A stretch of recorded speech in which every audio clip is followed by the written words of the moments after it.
जो सदगुरु की सिखलाई है उसको हम जीवन में जब अपना लेते हैं फिर तो जीवन समझ जाता है। और आज जहाँ पे ये महात्मा कितने सुंदर सुंदर भाव से ये समझाने का प्रयास कि जहाँ एक ये खुशियाँ इनके जीवन में आई हैं, जहाँ ये खुशी का माहौल है, वहीं पे साथ में ये महात्मा की ऐसे खुशियाँ हर एक के जीवन में हो। महात्मा कहते भी हैं जो सुख को चाहे सदा तो शरण राम की लो, कि जीवन में सुख चाहते हो, आनंद चाहते हो तो राम की शरण में आ जाओ, परमात्मा की शरण में आ जाओ।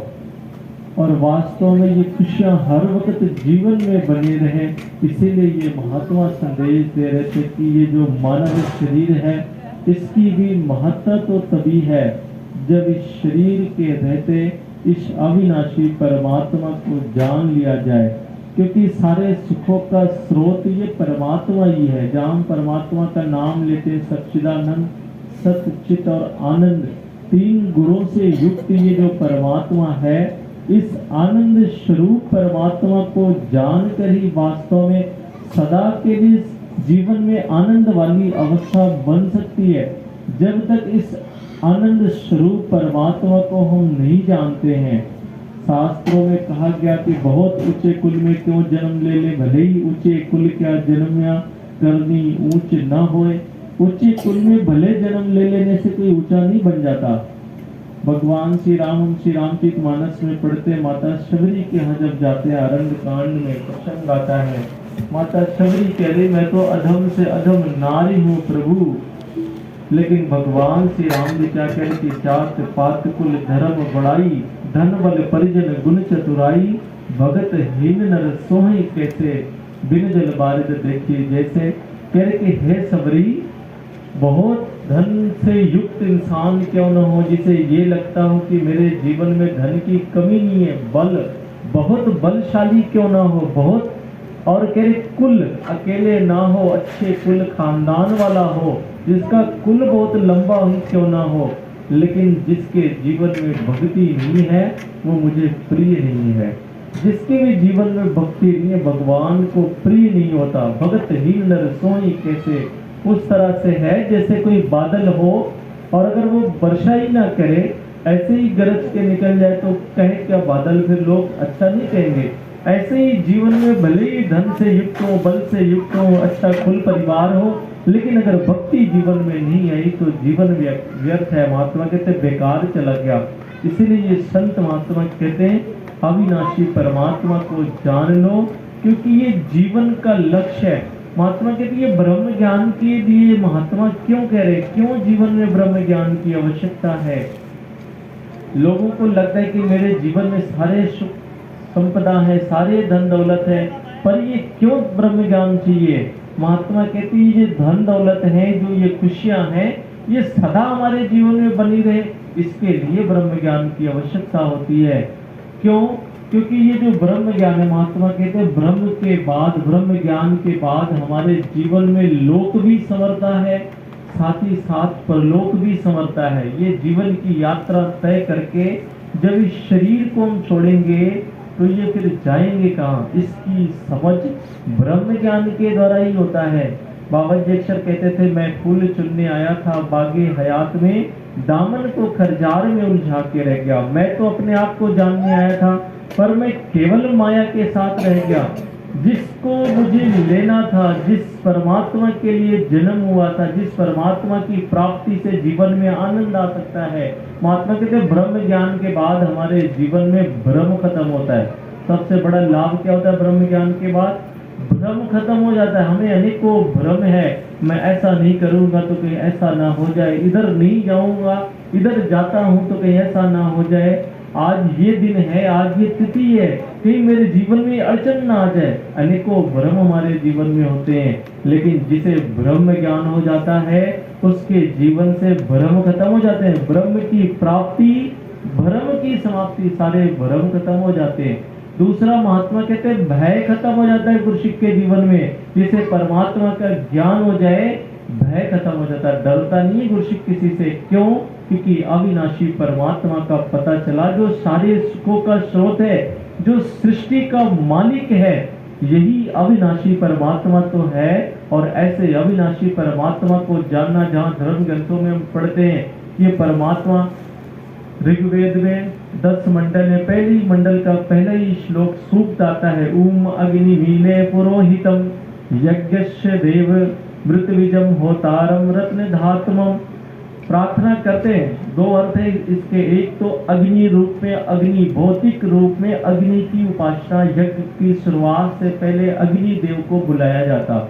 लेकिन जो यहाँ पे शास्त्रों में जिक्र आया है, कह रहे कि ऊम अग्नि मिले, हे प्रभु परमात्मा, कह रहे कि जो सारे ऋतुओं को बनाने वाला हो, और रत्न धात्मम, सारे सृष्टि में जितने भी रत्न है, जो कुछ भी संसार में दिखाई दे रहा है, इनको बनाने वाला ये अविनाशी परमात्मा ही है। जब ये भी नहीं थे, जितनी सृष्टि जो कुछ भी दिखाई दे रही है, तो ही अविनाशी परमात्मा था, और इस सृष्टि को बनाने वाला भी अविनाशी परमात्मा है।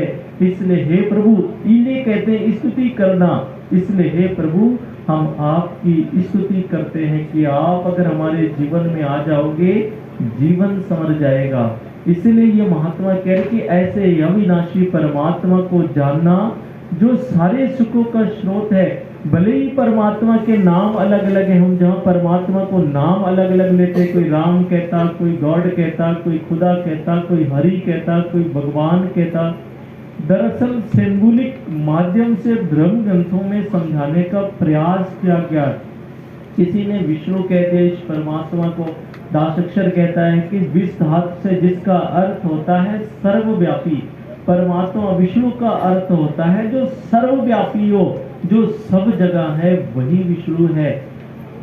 विष्णु जी की वंदना होती है, लोग इस अलंकार परमात्मा की कहते, शांताकारम भुजंग सैनम पद्मनाभम सुरेशम विश्वधारम गगन सादिशम मेघवर्णम शुभांगम कमल नयनम लक्ष्मीकांतम योग वीरध्यान गम्यम वंदे विष्णु भवभयहरम सर्वलोकैक नाथम।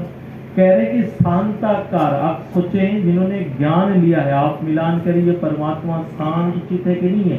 शांताकारम, ये निरंकार परमात्मा शांत है, स्थिर है, अडोल है, जिसमें कोई हलचल नहीं है। इसी की वंदना कर रहे हैं, इसी कोई विष्णु रूप में भी पूजा करते हैं कि शांताकारम भुजंग शयनम। ये अविनाशी परमात्मा कहते हैं शेषनाग की सैया इसका निवास है। धर्म ग्रंथों में ये समझाने का प्रयास किया गया। शेष क्या है? धर्म ग्रंथों में हमने पढ़ा है, नग का तात्पर्य होता है प्रकृति। लोग सामान गिनते हैं तो पहले जो लिखते थे वो नग लिखते थे, इतने नग, इतने नग। और नग की अगर गणना की जाए तो प्रकृति को ही नग कहा गया। ये जो जितनी भी सृष्टि दिखाई दे रही है, इसको 9 रूपों में बांटा गया। 9 प्रकृति इसलिए ज्ञान कराया जाता है।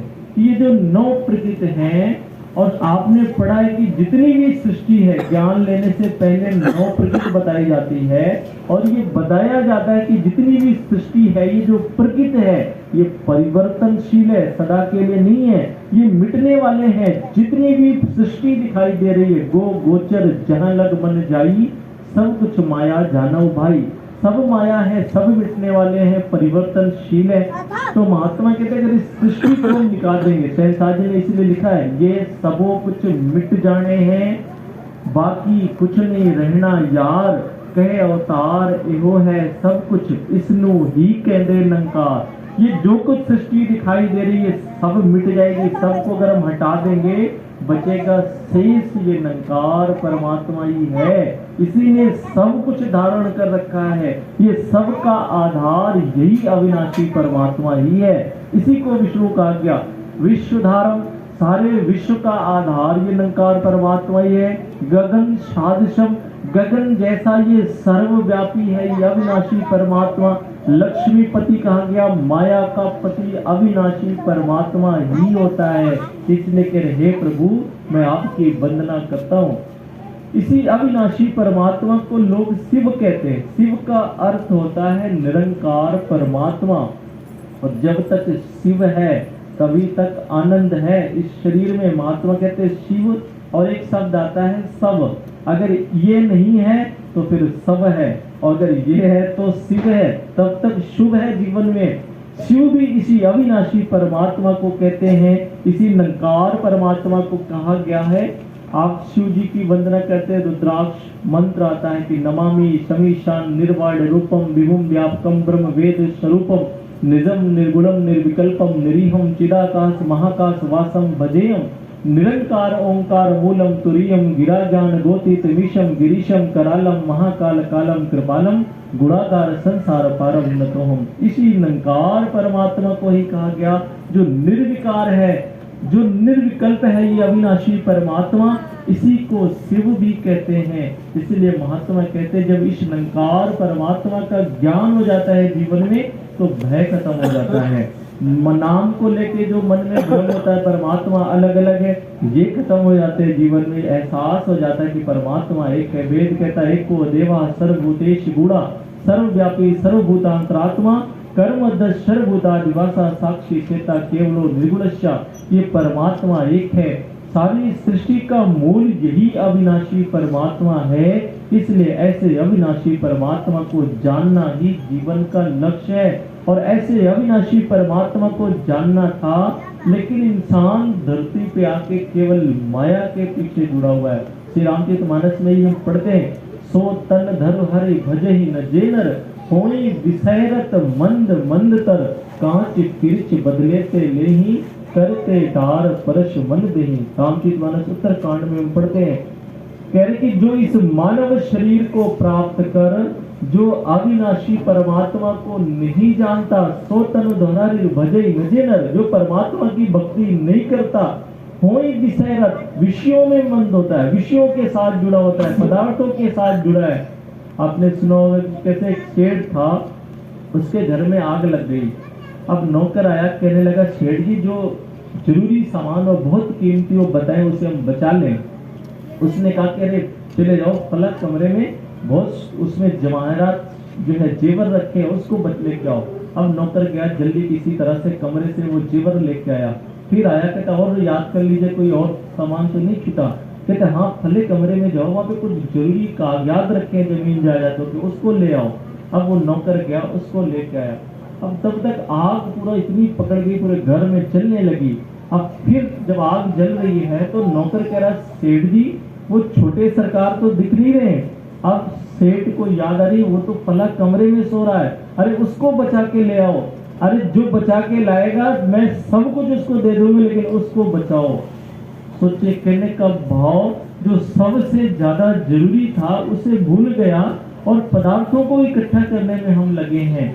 कहने का भाव ये अविनाशी परमात्मा जिसके लिए ये मानव तन मिला, इंसान उसी को भूला हुआ है। बाकी पदार्थों के लिए तो दौड़ लगा रखा है। महात्मा ने कहा ब्रह्म ज्ञान जाना नहीं दीना जन्म गवाए, तुलसी ऐसी आत्मा सहज नरक में जाए। कहते वो सहज में जा रहा है, वो अपनी हानि स्वयं करके जा रहा है। जिसने भी अविनाशी परमात्मा को जान के भक्ति ना की, इस मानव शरीर को प्राप्त कर वो स्वयं हानि करके जा रहा है। इसलिए ये संत महात्मा संदेश दे रहे कि इंसान अभी भी वक्त है, समय है, जागो जागो ऐ जग वालो, संत जगाने आए हैं। ये संत महात्मा जगाने का प्रयास करते हैं हर समय। इस संतों महापुरुषों ने ऐसे आवाज दी है, आज भी आवाज दे एक इंसान समय का सदगुरु धरती पे मौजूद है, अभी गुरु के दर पे आ जाओगे कल्याण हो जाएगा। और जो इस अविनाशी परमात्मा को जान जाता है फिर उसका जीवन सुंदर में हो जाता है। ज्ञान कुछ अलग से कोई चमत्कार नहीं करता, ज्ञान मिल गया तो ऐसा नहीं है कुछ अलग से मिल गया। जिसे ये ब्रह्म ज्ञान जीवन में मिल जाता है उसका जीवन सुंदर में बीतने लगता है। गुरसिक हर पल ऐसा जीवन जीता है परिवार में रहते हुए, जहाँ आज इस घर में बहू आई है। ऐसे ही महात्मा कहते हैं इस आत्मा का नाता जब तक परमात्मा से नहीं जुड़ता। जैसे महात्मा उदाहरण देके समझाते हैं कि एक पत्नी के गहने क्या हैं, एक बहन के गहने क्या हैं, कैसे पति खुश होगा। बाबा फरीद से किसी ने प्रश्न पूछा, कह रहे कवन कवन सु अखरू, कवन सु गुड़, कवन सु मड़िया मंत, कवन सु वेशे हव करी जित वश आवे कंत। कह रहे वो कौन सा गुड़ है, वो ऐसा क्या जो है गहना है जिसको पहनने से प्रियतम पति खुश हो जाता हो। बाबा फरीद समझाते हुए कह रहे निवण सु अखरू खवण सु गुड़ जिह्वा मड़िया मंत एत्रे बेड़े वेश कर तावश आवे कंत। कह रहे हैं दो अर्थ बता रहे कह रहे कि संसारिक रूप में अगर किसी बहन को अपने पति को रिझाना है तो कह रहे अगर उसके जीवन में नम्रता जिसने अपने जीवन में धारण कर लिया, जिसके जीवन में नम्रता आ गया, पति खुश हो जाता है। पत्नी अगर नम्रता वाली होगी, पति कुछ कह भी दिया तो सहन करके परिवार को संभालने का काम बहनों का होता है। अगर जीवन में नम्रता आ गया तो परिवार सुंदर हो जाता। आगे करे खवड़, दूसरा करे सहनशीलता जीवन में आ जाए, क्षमा करने का गुण जिसके जीवन में आ गया वो जीवन बन जाता है। तीसरा कह रहे हैं जो मीठा बोलता है वो, ये तीन गहने जिसने धारण कर लिया, जिस पत्नी ने, जिस बहन ने, कह रहे वो पति उसके बस में हो जाता है। फिर जो वो चाहेगी वो होगा, वो पति करेगा। ये तो संसारिक रिश्ते हुए। भगत जी कहने का भाव बाबा फरीद जिज्ञासु को ये उत्तर देते हुए कह रहे ये जो आत्मा रूपी पत्नी है और परमात्मा रूपी जो पति है, अगर इसको रिझाना है तो कह जिस गुरसिक के जीवन में नम्रता आ जाता है, जिसके जीवन में नम्रता आ गई, ये परमात्मा खुश हो जाता है।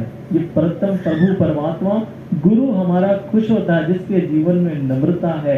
अखड़ो कह रहे कि खोमण कह रहे जिसके जीवन में सहनशीलता आ गया, क्षमा करने का भाव आ गया, जो क्षमा कर देता है दूसरों की गलतियों के, कह रहे ये सदगुरु बहुत खुश होता है, परमात्मा खुश हो जाता है। जीवा मड़िया मंद, और जो मीठा बोलता है, प्रेम से बात करता है सबसे। अभी महात्मा कह रहे थे ना, प्रेम से बोली के द्वारा बहन कही आप निरंकारी हैं, यही तो पहचान है गुरसिक की, और क्या निशानियां हैं। जिसके जीवन में ये तीनों गुण आ गए उसी ऐसे ही तो पता चलता है कि ज्ञान इनके जीवन में आ गया। महात्मा कहते हैं जैसे वृक्ष में जब फल लगते हैं तो डालियां झुक जाती हैं, ऐसे ही गुरसिक के जीवन में जब ज्ञान प्रवेश कर जाता है जिसके जीवन में, ये स्वतः उसके जीवन में ये गुण आ जाते हैं। और ये गुण जब जीवन में आ गए, जीवन आनंदमय हो जाता है। और ज्ञान के बाद अगर ये जीवन में ये गुण हमारे आ गए तो समझ लें कि ज्ञान हमारे जीवन में प्रवेश कर गया, फिर तो आनंद है जो इस निरंकार के साथ जुड़ा होता है। बाबा दास जिक्र भी कर रहा था पीछे कि बाबा अवतार सिंह जी महाराज जी के पास ऐसे निरंकारी सरोवर जब शुरू में बना हुआ था तो उतना उस रूप में जैसे आज जैसी व्यवस्था है उस रूप में नहीं थे। तो शुरू में जब बना था तो बाबा अवतार सिंह जी घूमने के लिए गए और भी साथ में महात्मा थे। तो एक मेढक वहां पे था, तो बाबा जी अवतार सिंह जी मेढक को देख के कहने लगे, देखें मेढक को देख रहे हैं आप सब? महात्मा कहने लगे हाँ दिख रहे हैं। कहने लगे एक ये जो तालाब था उस सरोवर से ही मेढक निकला था। बोले देखो ये बैठा है, अभी जब इसको तपन लगेगी, गर्मी लगेगी, फिर से कूद के पानी में जाके बैठेगा। कहते गुरसिक की भी ऐसी अवस्था होती है। गुरसिक दो तरह का होता है, एक मछली जैसा होता है और एक मेढक जैसा होता है। एक मछली जो है हर वक्त पानी के अंदर ही रहती है, वो बाहर नहीं आती क्योंकि उसे पता है मैं बाहर गई तो मर जाऊंगी। उसे इसलिए हर वक्त पानी के अंदर ही उसका उठना बैठना खाना पीना सब पानी के अंदर होता है। और एक मेढक है, एक गुरसिक इस तरह से होता है, उसे ज्ञान तो मिला है इस निरंकार परमात्मा का, पता भी है कि निरंकार के साथ ही आनंद है, निरंकार के साथ ही खुशियां हैं, लेकिन माया की चकाचौंध लेने के लिए इस निरंकार से माया की तरफ चला जाता है। और जब माया की धूप लौ तपिश जब उसके जीवन में पड़ती है, उसको लगता है कि नहीं सहन कर पाऊंगा, फिर भाग के संगत में आता है, फिर भाग के निरंकार के साथ जुड़ता है, प्रभु मेरी हाजत करो। और कहते हैं जो गुरसिक हर पल मछली के साथ इस निरंकार के साथ जुड़ा होता है वो आनंद से जीवन जीता है, वो माया की तपिश से परेशान नहीं होता, वो शुक्राने करता है। इसलिए हर वक्त इसके साथ हमने जुड़ना, इस निरंकार परमात्मा के साथ जो जुड़ा है उसके जीवन में आनंद है, उसके जीवन में खुशियां हैं। और ये संत महात्मा यही संदेश, यही हर समय जब भी हम इस निरंकार परमात्मा को भूलते हैं, भगत ही जगाने का काम करते हैं। श्री रामचरितमानस में पढ़ते हैं कि जब सुग्रीव जी का और भगवान राम जी का मिलन होता है, दोनों का वादा होता है कि आप बाली को मारेंगे, प्रभु तो मैं जो है आपका काम करूंगा, राम काज करूंगा, माता सीता की खोज करूंगा। भाई वचन हो गया, तय हो गया, समय दिया गया कि प्रभु मैं 15 दिन बस जाके घर पे राजपाट करूंगा, माहौल सब फिक्स कर दूंगा, राजपाट कैसे चलाना है सब सेट करके बस सब छोड़ के मैं आपके पास आ जाऊंगा और माता सीता की खोज करूंगा, राम काज करूंगा। अब देखिए माया का प्रभाव कैसा होता है जीवन में। जब सुग्रीव गए, एक तो भाग के डर से वहां पहाड़ पे रह रहा है, लेकिन जब राजा बना दिया भगवान श्री राम जी ने बाली को मार के, और जब राज सिंहासन पे बैठा भूल गया कि मैं कुछ वादा भी करके आया था प्रभु से, प्रभु आपका काम करूंगा। ऐसे हमारी भी अवस्था होती है, हम भी भूल जाते हैं। हम कहते हैं परमात्मा इस शरीर में आएंगे, मानव शरीर को प्राप्त करेंगे, आपकी भक्ति करेंगे, भूल जाते हैं हम आके संसार में आके। सुग्रीव भी भूल बैठा, राम इतना राजकाज में मस्त है, ऐसो है राम में इतना मस्त है कि भूल गया। अब इधर लक्ष्मण को गुस्सा आ रहा है। लक्ष्मण जीव का स्वभाव है, जीव बड़ा जल्दी उत्तेजित होता है, बहुत जल्दी विचलित होता है, बहुत जल्दी उतार चढ़ाव जीवन में आता है। आप कह रहे कि प्रभु आप इससे अच्छा तो बाली को बचाए होते, इसको मारे होते, वो तो का इतना शक्तिशाली था, वो काम कर देता।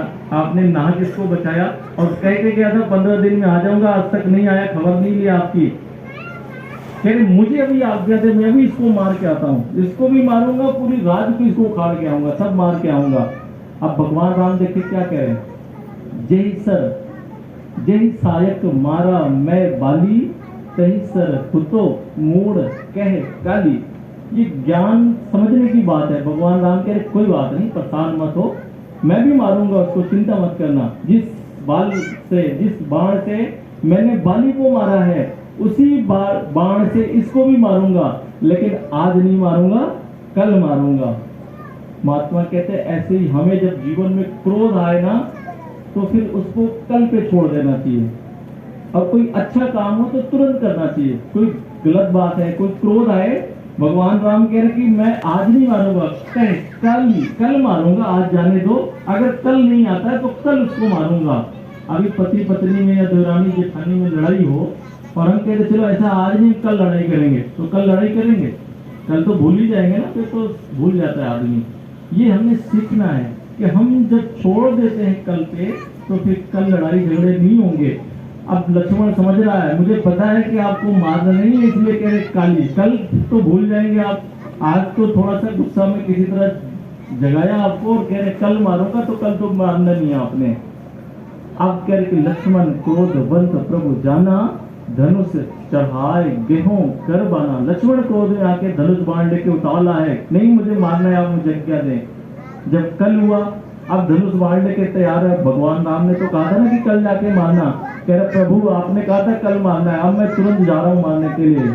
भगवान राम क्या कह रहे, तब अनुजई समुझामई रघुपति करना शिव। कह रहे कि भय दिखाए लई आवूं, तात सखा सुग्रीव। कहते मारना नहीं है उसको, बस केवल भय दिखाना है, ध्यान दो, भूला है भी, भूल गया है। हम भी भूल जाते हैं, ज्ञान लेके माया के साथ जुड़ जाते हैं, परमात्मा को भूल जाते हैं। अब सदगुरु अगर दंड देने लगे तो क्या बचेंगे। कहते भय दिखाना थोड़ा सा, कोई बात नहीं, ना समझे, माया में का प्रभाव है, समझा के ले आओ।